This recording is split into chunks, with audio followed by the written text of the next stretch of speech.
অনেক উপর নিচ, কিন্তু তারপরে ভাগ্যক্রমে স্যারের সাথে যোগাযোগ, এবং সেই যোগাযোগটা আমাকে অনেকভাবেই হেল্প করেছে, সেটা ফিজিক্যালি মেন্টালি যাই হোক, কারণ স্যার অনেকভাবেই বুঝিয়েছেন না এটা কোনো ফ্যাক্টর নয়।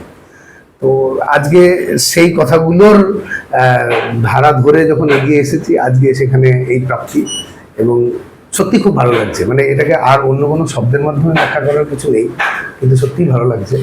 তোমার তোমার কোয়ালিফিকেশনটা বলো।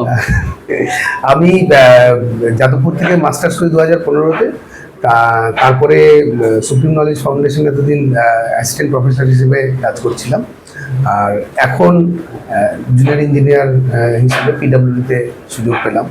তো দেখা যাক আগামী দিনে আর কত এই হয়ে যাবে। আর আছে তো? হ্যাঁ, এখনো টাইম মানে বের করতে হবে, একটু কাঠখড় পোড়াতে হবে। কাঠখড় পোড়াতে হবে। তো আশা রাখছি যে এইটাও ব্যবস্থা করতে পারবো। দেখা যাক বাকিটা করতে পারি। না, বিশ্বজিতে হয়েছে আমি খুব মানে ভালো লেগেছে। দেখো, তোমাদের যাদের বয়স কম আছে তাদের জন্য আমার অত খারাপ লাগে না।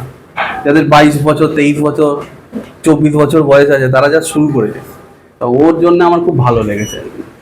হ্যাঁ, মানে সংসার হয়ে যায়, বাচ্চা কাচ্চা হয়ে গেলে তারপরে স্ট্রাগলটা একটু অন্যরকম হয়ে যায়। তো এই হিসাবে এইগুলো আমার খুব ভালো লাগে। আর ওই এসছে আজকে, এটাও অনেক বড় কথা। সবাই তো আসতে পারে না, ও অনেক কষ্ট করে প্রথম থেকে বাধা বিপত্তি কাটিয়ে এখানে আসা, এবং শুধুমাত্র স্যারের দিকে তাকিয়ে এই এই এই মুহূর্তটার জন্যই আসা, অন্য কিছু নাই। আর সত্যি বলতে এই যেটা এখন স্যার বললেন, এইভাবেই উনি বারবার এগিয়ে যাওয়ার সাহসটা দিয়েছেন। তো এটা আমার কাছে সত্যি একটা বড় প্রাপ্তি। দাও, ওটা দাও।